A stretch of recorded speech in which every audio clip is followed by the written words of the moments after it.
Sport ist verdammt wichtig für mich. Also ich mache schon immer Sport in meinem ganzen Leben, aber natürlich gehört die richtige Ernährung auch dazu.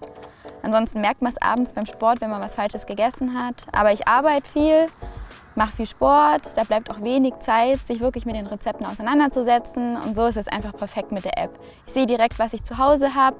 Ich sehe, was ich kochen kann, basierend auf dem, was ich zu Hause habe.